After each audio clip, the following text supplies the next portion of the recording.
মনে হয়। রেহান হেসে বলল, তোমার মতো এতটা না হলেও জঙ্গল আমাকেও খুব টানে।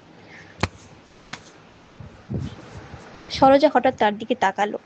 আপনার জঙ্গল টানে না?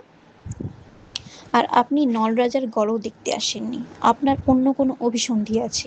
রিহানের বুকের ভেতরটা কেঁপে উঠল। তবু মুখে স্বাভাবিক ভাব এনে শুধু বলল, অভিসন্ধি?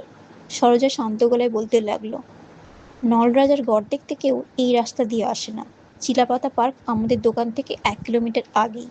সব পর্যটক সেখান দিয়েই যায়। কোনো স্থানীয় মানুষ আপনাকে এমন ভুল রাস্তা দেখাবে না। রেহান বুঝলো মেয়েটি তার গল্পে বিশ্বাস করেনি। সে পাল্টা আক্রমণ করলো, যদি ধরেই নাও আমার উদ্দেশ্য আছে, তাহলে আমার এখানে নিয়ে এলে কেন? তোমার অভিসন্ধিটাই বাকি। সরোজা ডালপালা সরাতে সরাতে একবারও পেছনে না তাকিয়ে বলল, আপনাকে জঙ্গলে এনে পথ হারিয়ে দেওয়ার জন্য, যাতে কোনোদিন আর বাড়ি ফিরতে না পারেন। মুহূর্তের জন্য রেহানের বুক ধক করে উঠল।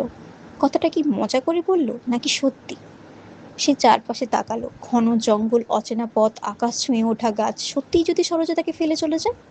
একা বেরোনো তো প্রায় অসম্ভব। ঠিক তখনই কালো মেঘের গর্জনে চারিদিকটা কেঁপে উঠল।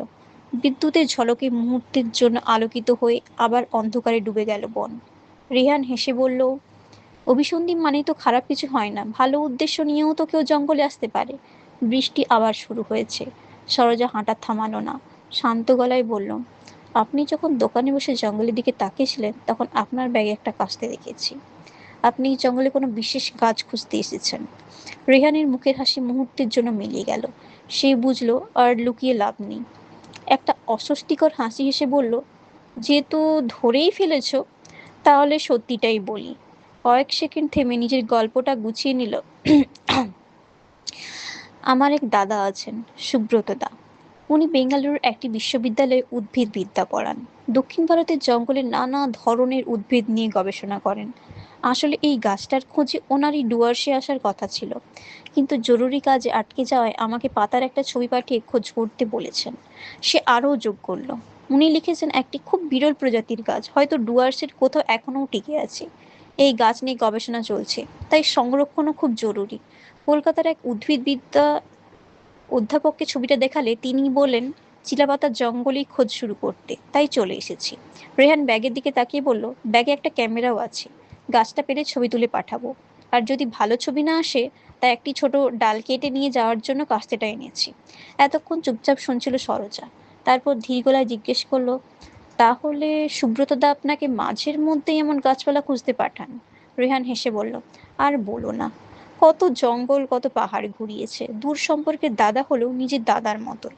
ওর কোনো অনুরোধ আমি ফিরিয়ে দিতে পারি না। সরোজ এবার বলল, পাতার ছবিটা কি সঙ্গে আছে? মোবাইলটা ওয়াটারপ্রুফ নয়, তাই ছবি প্রিন্ট করে এনেছি। কলকাতার স্যারকে দেখানোর জন্য করিয়েছিলাম। সরোজা প্রায় আদেশে সুরে বলল, ছাতাটা খুলুন, ছবিটা আমাকে দেখান। ছবিটা ভিজে যাবে বলেই সরোজা ছাতা খুলতে বলেছিল। রেহান কথা মতো ছাতা খুলে ছবিটা বের করলো। ছবিটা দেখেই সরোজার চোখ জ্বলে উঠল, আরে এ তো ছদ্ম কদম। রেহান অবাক হয়ে বলল, কদম গাছ চিনি, কিন্তু ছদ্ম কদম এই প্রথম শুনলাম। সরোজা ছবির দিকে আঙুল দেখিয়ে বলল, এর ফুল দেখতে অনেকটা কদমের মতো, তবে পাতাগুলো ছোট। আর দেখুন প্রতিটি পাতার গোড়ে দুটো করে কাঁটা থাকে। ছবিতেও দেখা যাচ্ছে। বর্ষাতেই ফুল ফোটে। ফুল কদমের চেয়ে একটু বড়। বাইরের অংশ সাদা হলে ভেতরটা গাঢ় বেগুনি। আর এমন মিষ্টি গন্ধ, একেবার পেলে কোনোদিন ভুলবেন না। হঠাৎ উৎফুল্ল হয়ে বলল, চলুন আপনাকে দেখিয়ে দিই। প্রবল বৃষ্টি থেমেছে। প্রবল বৃষ্টি নেমেছে, বিদ্যুৎ চমকাচ্ছে, আকাশ কাঁপিয়ে গর্জে উঠেছে মেঘ। রেহান ছাতার নিচে দাঁড়িয়ে বলল, একটু বৃষ্টি থামুক, তারপর না হয় যাব। এই অন্ধকারে কিছুই তো দেখা যাচ্ছে না। সরোজা মাথা নাড়ল।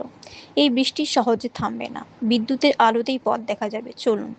প্রকৃতির ক্ষণিক আলোর ঝলকানিতে সঙ্গী করে তারা জঙ্গলের আরো গভীরে ঢুকে পড়ল। এমন এক রোমাঞ্চকর অভিযানের সাক্ষী হবে রেহান কল্পনাও করেনি।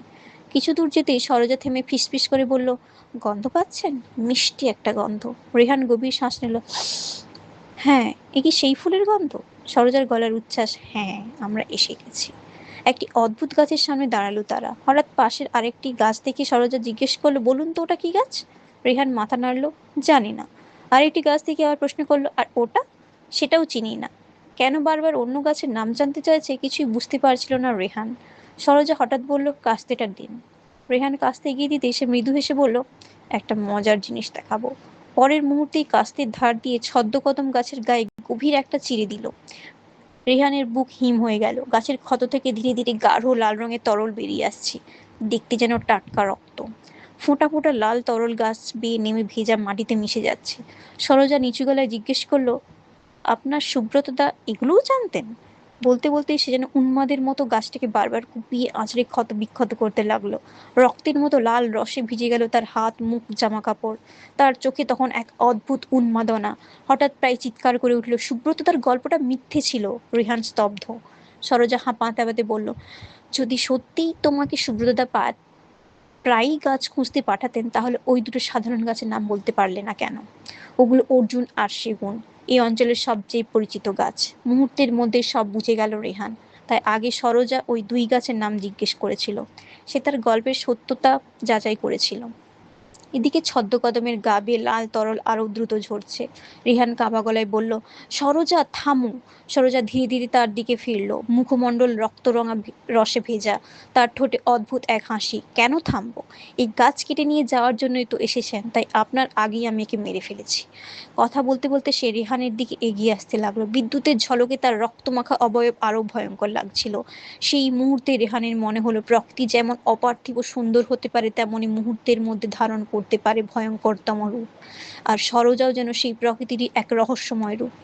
আর এক মুহূর্তেও দাঁড়ালো না রেহান, ঘুরে দাঁড়িয়ে প্রাণপণে দৌড়াতে শুরু করলো। যেভাবেই হোক এই জঙ্গল থেকে বেরোতে হবে। তারপর কি হয়েছিল তা রেহানের স্পষ্ট মনে নেই। জ্ঞান ফিরেছিল জঙ্গলের ধারে। কয়েকজন স্থানীয় মানুষ তাকে অচেতন অবস্থায় উদ্ধার করেছিল। রেহান যখন তাদের সরোজার রাস্তার ধারে সেই চায়ের দোকানের কথা বলল, সবাই অবাক হয়ে একে অপরের মুখ চাওয়াচাই করলো। তাদের কেউ এমন কোনো মেয়ে বা দোকানের কথা জানতো না। আর ছদ্মকদম, স্থানীয়দের দাবি বহু বছর ধরে চিলাপাতার জঙ্গলে সেই নামে কোনো গাছের অস্তিত্বই নেই। রেহান আর কখনো সেই জঙ্গলে ফিরে যায়নি। তবে বর্ষার রাতে দূরে কোথাও কদম ফুলের মতো মিষ্টি গন্ধ ভেসে এলে আজও তার মনে হয়, ঘন জঙ্গলের অন্ধকারে হয়তো কোনো এক ছদ্মকদম গাছের নিচে বৃষ্টি ভেজা মুখে দাঁড়িয়ে আছে সরোজা, হালকা হাসছে আর অপেক্ষা করছে পরের পথহারা মানুষের জন্য।